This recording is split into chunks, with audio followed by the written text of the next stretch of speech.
அவங்கள பற்றி சொல்லணுன்னா, பல வருஷங்களால் பிள்ளைகளால் கைவிடப்பட்டு முதியோர்களுக்காக ஒரு இல்லம் வச்சு நடத்திட்டு வராங்க. அவங்கவுங்க அம்மா அப்பாவை பார்க்குறதே பெரிய விஷயமா இருக்க இந்த காலத்தில் முதியவர்களுக்காக ஒரு இல்லம் நடத்துறது சாதாரண விஷயம் கிடையாது. பணம் இருந்துச்சுன்னா மட்டும் நடத்திட முடியாது. ஒரு அர்ப்பணிப்பு உணர்வு இருந்தால் மட்டும்தான், இல்லை சேவை உணர்வு இருந்தால் மட்டும்தான் வயசானவங்களுக்காக தன்னோட சேவையை செய்ய முடியும். இது மாதிரி இதில் முக்கியமாக மேடம் அவங்கள பற்றி சொல்லணுன்னா, ஒரு சிறந்த பட்டிமன்ற பேச்சாளர், நிறைய மேடைகளில் பேசியிருக்காங்க. அவங்களுடைய எல்லா நிகழ்ச்சிகள்லையும் பெண்களுக்கான ஒரு ஊக்கத்தை கொடுத்துட்டு வராங்க. பெண்கள் மட்டுமல்ல, எல்லாருக்குமான ஒரு ஊக்கத்தை கொடுக்குற ஒரு அன்பு சகோதரியாக இப்போ வரையும் திகழ்ந்துட்டு இருக்காங்க. அன்பு சகோதரி அவர்களின் தன்னலமில்லாத சேவை உணர்வையும் மக்களுக்கான அவருடைய அர்ப்பணிப்பையும் பாராட்டி நம் நிறுவனத்தின் சார்பாக APJ-VIP குளோபல் 2026 சிறந்த சமூக சேவகர்களை வழங்குகிற நம்ம நிறுவனம் பெரும் மகிழ்ச்சி அடைகிறது. அன்பு சகோதரி அவர்களை மேடைக்கு வரும்படி அன்புடன் அழைக்கிறோம். இதை தவிர நம்ம சகோதரி சிறந்த பாடகி, நமக்காண்டி அடுத்த பாடகி.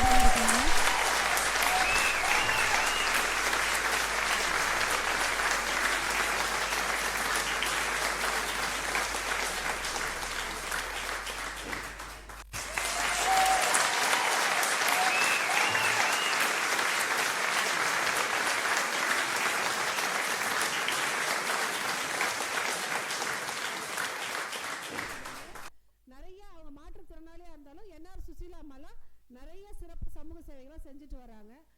அது மட்டும் இல்லாமல் பல இடங்களில் பல பெண்கள் வந்து பல துறையில் சாதிச்சுட்டு வந்தாலும் எல்லா இடத்துலையும் பெண்கள் இருக்காங்கன்றதை காட்டுறாங்க. எப்படின்னா, மங்கையராக பிறப்பதற்கு நல்ல மாதவம் செய்திட வேண்டும் அம்மா, கவிமணி தேசிய விநாயகர் பிள்ளை சொன்ன மாதிரி அருமையாக எல்லா இடத்துலையும் பெண்களால் சாதிக்க முடியும்னு காட்டுறாங்க.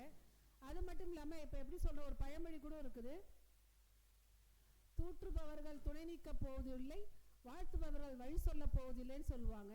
எதையும் எந்த இலக்கையும் நினைக்காம நம்மளுடைய இலக்கை நோக்கி வெற்றியை கொண்டு, எப்படி சொல்கிறோன்னா, ஓடும் வரை நீர், சுடும் வரை நெருப்பு, சுற்றும் வரை பூமின்னு சொல்கிற மாதிரி நம்ம இலக்கை நோக்கி பயணிச்சுக்கிட்டே இருக்கணும். வெற்றி என்னும் பாதை நமக்கு சிறப்பாக வந்து செயல்படும். இதை சொல்லி தான் நாங்கள் நிறைய பண்ணிகிட்ருக்கோம், நிறையா செஞ்சிட்ருக்காங்க. பெண்கள் எல்லாத்துலேயும் முன்னுக்கு வராங்க. இப்போ மாணவர்களே எடுத்துங்களேன், என்னோட ஹோமுக்கெல்லாம் பார்த்தீங்கன்னா மாணவர்கள் தான் முக்கியமாக நிறைய வருவாங்க. அவங்களுடைய வெட்டிங் டே, அம்மாவோட வெட்டிங் டே, அவங்க ஃபேமிலியில் இருக்கிற பர்த்டேக்கெல்லாம் வந்து கேக் வெட்டி சந்தோஷமாக சாப்பிட்டுட்டு அவங்களோட அன்புக்கு ஏங்குறவங்க வயசானவங்களாம் ஒரு யாராவது வந்தாலே ரொம்ப சந்தோஷப்படுவாங்க. என்னோட ஹோமுக்கெல்லாம் நீங்கள் வந்தீங்கன்னா இது கொண்டு வாங்க அது கொண்டு வாங்கலாம் சொல்ல, எப்போ வேணாலும் வரலாம், எனி டைம் கதை திறந்துருக்கும். எப்போ வேணாலும் வந்துட்டு அவங்களோட ஒரு 10 நிமிஷம் டைம் ஸ்பெண்ட் பண்ணுங்கன்னு கேட்பேன். வரும்போது இது கொண்டு வாங்கலாம் சொல்ல மாட்டேன். வந்தாலே அவங்களாம் எல்லாம் சந்தோஷப்படுவாங்க. கேட்பாங்க, ஏன் அதுக்குள்ளே போகிறீங்கன்னு கேட்பாங்க. ஏன்னா அந்த வயசான ஒரு குழந்தை மாதிரி ஆயிடுறாங்க இல்லையா, அன்புக்கு ஏங்குவாங்க. மாணவர்கள் எல்லாமே ஒரு குரூப்பாக வச்சுருக்காங்க. பாண்டிச்சேரியில் பாண்டிச்சேரின்னு சொல்ல முடியாது, எல்லா இடத்துலையும் செய்கிறாங்க. குறிப்பாக பாண்டிச்சேரி சொல்ல முடியும். ஏன்னா மாணவர்கள் வந்து படிப்பு மட்டும் இல்லாமல் அவங்க வீட்டை மட்டும் இல்லாமல் சமூக சேவைகளை இறங்கி நிறைய தளம் வந்து சிறப்பாக செஞ்சுட்ருக்காங்க. இப்போ பார்த்தீங்கன்னா என்னோட ஹோமுக்கு வராங்கன்னு சொல்கிறீங்களா, அதே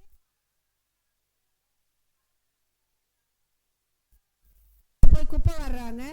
இது மாதிரி ஹாஸ்பிட்டலில் போய் அவங்களுக்கு வேணுங்கிற உதவிகளை பண்ணுறாங்க. அவங்கள ஒரு இடத்துல இல்லாத முகவரி தெரியாத இருக்கிறவங்கள கூட்டு போய் அவங்க வீட்டில் கரெக்டாக சேர்க்குறாங்க. இதெல்லாம் மாணவர்களிட நல்லாவே சிறப்பாக செயல்படுறாங்க. ஏன்னு சொன்னீங்கன்னா, இப்போ ஒரு மாணவர் சிறப்பாக செயல்படுறதுக்கு காரணம் யார்? அவங்களோட பேரண்ட்ஸ் படுற கஷ்டத்தை. இப்போ ஒரு நாள் நான் சிக்னலில் நிற்கிறேன், ஒரு தம்பி வந்து வெள்ளர் பிஞ்சு விற்கிறான்.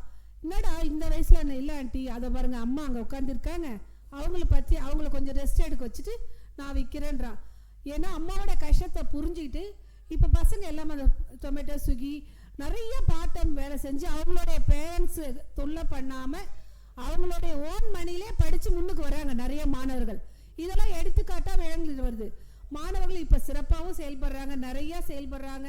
ரொம்ப சந்தோஷமாக இருக்குது. அதில் நம்ம இந்த அமைப்பானது 25-30 வருஷம் சிறப்பாக செயல்படுது. ஒரு அமுத சுரபின்னு என்ன ஒரு அன்ன சத்திரத்தை படிச்சு வச்சிருக்காங்கன்னு சொல்லும் போதில் அதெல்லாம் சொல்ல சான்ஸே கிடையாது. ஏன்னா இப்போ என்ன பாண்டிச்சேரியில் எல்லா ஹோட்டலோடையும் என்னோட ஹோமோடைய விசிட்டிங் கார்டு இருக்குது. ஏன்னா எல்லா ஹோமுக்கும் நானே நேரில் போய் விசிட்டிங் கார்டு கொடுத்துட்டு வந்திருக்கேன். அவங்க ஃபோன் அடிப்பாங்க, நான் சாப்பாடு கொடுப்பேன். அதை எடுத்து நான் போஸ்ட் போட மாட்டேன், இங்கே போட மாட்டேன், அங்கே போட மாட்டேன். ஏன்னா நம்மளுக்கு வர்றது இன்னும் எனக்கு வேணுங்கிறத எடுத்துகிட்டு மீதி அடுத்தவங்களுக்கு கொடுப்பேன். இனிமேலும் ஒரு விமர்சனமே நான் போட மாட்டேன், எந்த குரூப்லேயும் போட மாட்டேன். இப்போ விருது வாங்குறேன்னா அதை போடுவேன், ஏன்னா மாணவர்களுக்கு ஒரு எடுத்துக்காட்டாக இருக்கணும்.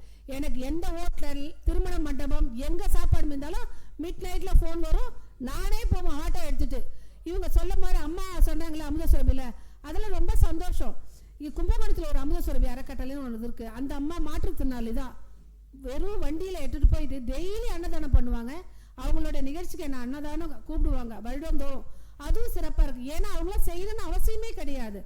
ஏன்னா அவங்க கஷ்டப்படுறாங்க, தெரியுது நம்மளை மட்டும் கஷ்டம் அடுத்தவங்க படக்கூடாது, கீழே போகிறத அடுத்தவங்களுக்கு கொடுக்கலாம் அப்படின்னு சொல்கிற ஒரு எய்மோடு தான் அவங்களும் செஞ்சுட்டு வராங்க. இது மாதிரி நிறையா இருக்குது. இந்த அவார்ட் ப்ரோக்ராமில் வாங்கின எல்லா விருதாளருக்கும் ஒரு நன்றியும் சொல்லிக்கிறேன். ஏன்னா இது வந்து எடுத்துக்காட்டாக ஒரு இப்போ எல்லாம் சந்தோஷமாக இருப்பாங்க. ஏன்னா நம்ம சிஎம் கையில் வாங்கியிருக்கோம். சிஎம் வந்து கரெக்டாக சொன்ன மாதிரி நினச்ச இடத்துக்குலாம் வர முடியாது அவரால். ஆனால் கண்டிப்பாக வருவாங்க, லேட்டாக வருவாங்க. இதே மாதிரி தான் இப்போ வந்துட்டு போயிருக்காங்க. ரொம்ப சந்தோஷம். இந்த அமைப்பானது ஒரு குறிப்பிட்ட அவர்களை தேர்ந்தெடுத்து அவங்களுக்கு ஒரு விருது கொடுத்து மாணவ செல்வங்களாம் அழகியாக ஒரு டான்ஸு. நம்ம சஞ்சனா பார்த்தீங்கன்னா எங்கே போனாலும் சஞ்சனா பேர் தான், எல்லா இடத்துலையும் சஞ்சனா. இப்போ பார்த்தீங்கன்னா அவங்களுக்கு 3 நிகழ்ச்சி இருக்குது, 3:30 மணிக்கு ஒரு நிகழ்ச்சி இருக்குது. ஐயா சொன்னாங்கன்றதுக்காக வெயிட் பண்ணிட்டு இருக்காங்க. இதை முடிச்சுட்டு 5 மணிக்கு பீச்சில் ஒரு நிகழ்ச்சி இருக்குது. அது மாதிரி படிப்புலையும் ஃபஸ்ட்டு வருவாங்க அவங்க. எல்லா இடத்துலையும் அவங்க அதான் சொல்கிறேனே, அவங்கவுங்க கிட்ட ஒவ்வொரு தனி திறமைகள் இருக்குது. அதை கொண்டுட்டு வந்து படிப்புலையும் சரி இதுலேயும் சரி முன்னுக்கு வர்றாங்க. எனவே என்னவே செய்வோம் இல்லாத இருக்குன்னு சொல்கிற மாதிரி நம்மளால் முடிஞ்சதை எல்லாருக்கும் இடத்துலையும் உதவி செய்வோம். நமது வரலாறை நமது அடையாளம் சொல்லி இதை பேச நன்றி.